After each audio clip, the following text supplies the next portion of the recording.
आज आपण सांगरे शेयर करी आत्मा शांति हैला भली गाँ स्टाइल माछ बेसर थरे बनई खाई देखु हाथ चाटिकी भात खाइबे। तेबे मोर प्रिय दर्शक बंधु वीडियो टी फुलास करूँ जदि भल लगे चैनल को लाइक शेयर सब्सक्राइब करने बिल्कुल भूलें। नमस्कार मामा किचन ओडिया को आपण मानक अनेक अनेक स्वागत। प्रथम ये रोही माछ नहीं 800 ग्राम माछटा को आम भल भाव में धोइबा। रोही माछ जगार जेकोसी माछ आपण मन मन पसंद नहीं पारे। माछटा को कौ प्रोसेस रे धोइबा मु आपण संग शेयर करी। ये देदबा गोटे चामच लुण लुण देले माछटा भल भाव में चकटिकी सफा करी धोई देगले माछरे कौन आईसिया स्मेल रही। ये देदबा चेने लेंबूर रस लेंबूटा को हल्का आपण मैंने चिपुड़े अधिका चिपुड़े पिता लगे। यही प्रोसेस चिपुड़ सारा भल भाव में माछटा को आम चकटिकी 2 ରୁ 3 थर धोईकी नहीं आसवा। ये सबको भल भाव में गोली नेला भल भाव में आपण माछटा को धोइबे। माछटा मीठा लगे बिल्कुल आईसिया स्मेल आसोनी। सेम प्रोसेस रे सब माछ को धोईकी ये रेडी करने माछ को आम मैरिनेट करवा। ये आड कर आधा छोट चामच हलदी गुंड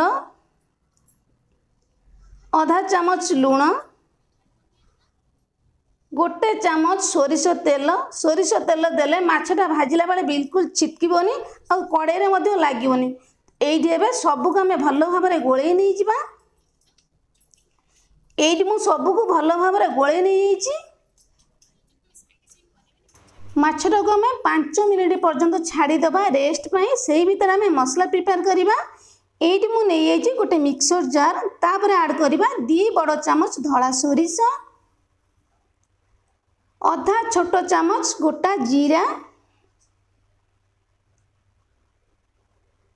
राग आपण मैंने जेती खाऊं से अनुसार आपण मैंने आड करेंगे 4टी सुखिला लंका 8 ରୁ 10 पाखुड़ा रसुण आपण मैंने 2 मुंडा रसुण नहीं पारे। तापर ये आड कर छोट खंडे अदा बहुत बढ़िया स्मेल आसो कौन सी आईसिया स्मेल आसोनी। सोरिष फ्लेवरटा एकदम जबरदस्त आसो निहाती भाव अल्प अदा आड करदे। तापर अल्प पानी देकी मसला को आम चिकन करके बाटिकी नहीं आसवा। ये देखिपे मसलाटा को मुझे बढ़िया भाव में चिकन करके बाटिकी नहीं आसी एकदम प्लेन करके बाटे खदड़ा रखिए। मसला को आम साइड रखी नहीं जा 4 ରୁ 5 मिनिट पर्यंत सांगे सांगे सोरिष मसला बाटने भल लगे। तो सही टाइम भीतर ये गोटे कड़ई मुझे बसई नहीं कड़ई आमर भल भाव में गरम हो गलानी। ये आड करवा आम सोरिष तेल को भल भाव में गरम होगापाई दबा। ध्यान रखिए सोरिष मसला को सांगे सांगे बाटिकी सांगे सांगे तरकारी बनइले भल लगेनि पिता लगे। यही प्रोसेस रे सोरिष मसला को बाटिकी देले बहुत बढ़िया लगे। माछ आमर ये गोटे गोटे पीस करके आड कर नहीं जा। तेल ये भल भाव में गरम हो जी धरब आपण मानकर तेल रे से ही प्रोसेस रे आपण माने आड कर पारिबे। गैस रो फ्लेम को लो मीडियम रखिकी ये माछ को भल भाव में गोटे गोटे पीस करके आड कर नहीं जाऊँगी। जेकोसी कड़ई रे आपण माने भाजी पारिबे नॉनस्टिक हो यही भाया आलुमिनियम कड़ई हो टिके मोटा वाला नेले माछ बिल्कुल लागोनी बढ़िया भाव में भाजी हो एकदम लाल होगी। गैस रो फ्लेम को मीडियम रखी 4 ରୁ 5 मिनिट आम छाड़ीदबा माछटा भल भाव में हो 4 ରୁ 5 मिनिट पर माछटा को आम लेउटे दबा। भल भाव में आमर लाल होगी भाजी आसलानी माछटी। जदि आपण माने छांकीबा चाहूँगी अधिका तेल देकी छांकी पारे कि भाजिकी नेले तार फ्लेवरटा एकदम बढ़िया आसीबो। सबू माछ को ये गोटे गोटे करके लेउटे दबा। माछटा देखिए केते बढ़िया देखा जाउछि कलरटी तार बिल्कुल छिटकीबनी। यही प्रोसेस रे भाजिले एकदम बढ़िया भाव में लाल होगी माछटी भाजी हो पोड़बनी कि बिल्कुल तेल ये बिल्कुल छिटकीबनी। सबू माछ को आम भल भाव में लेउटे दबा। कई क्या सागर माछ लगे गोटी गोटी पीस करके यही प्रोसेस रे भाजी नहीं गले एकदम लाल होगी माछटी भाजी हो भल भाव में माछ भजाटी आम रेडी हो अल्प तेल आम भाजिकी सबू माछ को रेडी करदे जदि आपण मैंने यही प्रोसेस रे भाजिबे अधिका तेल बिल्कुल लगे माछ अधिका तेल टाणबनी सेम प्रोसेस रे आउ 3 ରୁ 4 मिनिट आम छाड़ीदे गैस फ्लेम को लो मीडियम रखिकी आउ 4 मिनिट पर माछ गुड़ा भल भाव आसला आम बाहर कर नहीं जावा सेम प्रोसेस रे सबू माछ को भाजिकी आम रेडी कर नहीं जावा फुल प्रोसेस रे सबू माछ को भाजिकी ये मुझे रेडी कर नहीं केते बढ़िया देखा जाउची माछटी आमर ये गोटे कड़ई मु बसई नहीं भल भाव गरम हो गलानी ये आड कर नहीं जावा आम 2 बड़ चामच सोरिष तेल तेल आम भल भाव गरम होगापाई दबा तेल ये आम भल भाव गरम हो आसला ये आड कर नहीं जावा गोटे बड़ चामच पंच फुटण फुटण को आम भल भाव फुटापी दबा फुटण ये भल भाव फुटी आसला ये आड कर नहीं जावा गोटे बड़ साइज पियाज को छोट कर काटनी ये सबको आड करदबा ये आड कर नहीं जावा 2टी सुखिला लंका गैस फ्लेम को लो मीडियम रखिकी सबको आम भल भाव गोल नहीं जावा पियाजटी आमर लाल होगी भाजी आसो से ही प्रोसेस रे 4 ରୁ 5 मिनिट आम छाड़ीदे पियाजटी आमर भल भाव लाल होगी भाजी आसो ये आपण मैंने देखिपे पियाजटी आमर हल्का से भल भाव लाल होगी भाजी आसला ये आड कर नहीं जावा 2टी बड़ साइज टमाटो को छोट पीस कर काटी सबको आड कर नहीं ये देदेबा स्वाद अनुसार लुण आधा छोट चामच हलदी गुंड सबको आम भल भाव गोल नहीं जावा टमाटोटा जमी आम सफ्ट हो सेम प्रोसेस रे 3 ରୁ 4 मिनिट पर्यंत आम गोल नहीं जावा टमाटोटा को भल भाव सफ्ट होगापाई दबा सोरिष मसला बेसरटी जदि आपण मैंने यही प्रोसेस रे बनइबे बहुत बढ़िया लगे टमाटो सफ्ट है पूर्व जो मसला आम बाटिकी रखते ये सबको आड करदबा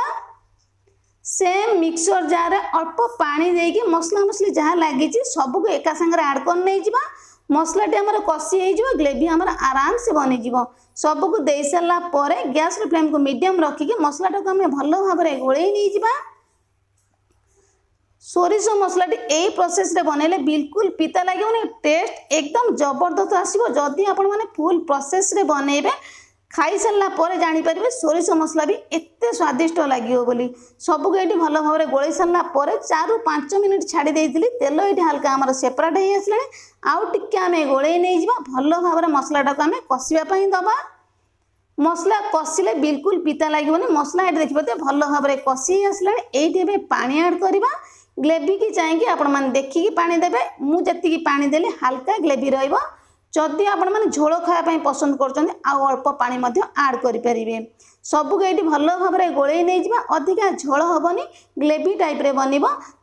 एबे आमे फुटापी दबा सोरिष मसला को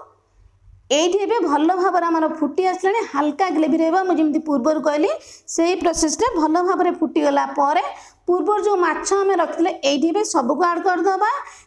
माछ दे सारा पर 1 ରୁ 2 मिनिट आम हल्का छाड़ा टे फुटापी ये हल्का भल भाव फुटी आसला खड़िका टे प्रेस करके आम गोल नहीं जावा सॉस सहित माछटी आम भल भाव डुबीज से प्रोसेस रे आउ 1 मिनिट आम फुटापी दबा अधिका बिल्कुल फुटेबानी भल लगे एवं आम गैस फ्लेम को ऑफ करदबा एबे आमर रेडी गाँ स्टाइल माछ बेसर देखापी लुकटा जी सुंदर लगुच खायापी भारी सुआदिया लगे जदि आपण मैंने यही प्रोसेस रे बनइबे गाँ स्टाइल माछ बेसर ता संग टिके ग्रेवी देदेबा यही भली घरे जदि माछ बेसर टे बन भात न खाया कौन रहीहब सांगे सांगे ये गरम भात को मुझे सर्व कर नहीं ये आड कर नहीं 2 पाखुड़ा पियाज चेनाए लेंबू सजेदेवा भात थाड़ी की ये भी नहीं गोटे कंचा लंका ता सहित रही गरमा गरम माछ बेसर केते बढ़िया देखा तो देखिपे मुझे कहले कि ना आपण मैंने फुल प्रोसेस रे बनइबा प्रोसेस एकदम सहज पूरा सरल सांगे सांगे यही प्रोसेस रे बनईकी गरमा गरम भात थाली रेडी करदे हाथ चाटिकी भात खाईदे तेरे मोर प्रिय दर्शक बंधु रेसिपी टी निहाती भाव घरे बनइबे खाइबे और समस्त खुआइबे आज गाँ स्टाइल रे माछ बेसर तेबे मोर प्रिय दर्शक बंधु आज रेसिपी आपण मानू केमिति लागिला छोटिया कमेंट करिया पई बिल्कुल भूलिबेनी। तेबे आज पई रहिबी नमस्कार। पुणी देखा नुआ रेसिपी सहित गोटे सुंदर भिडियो।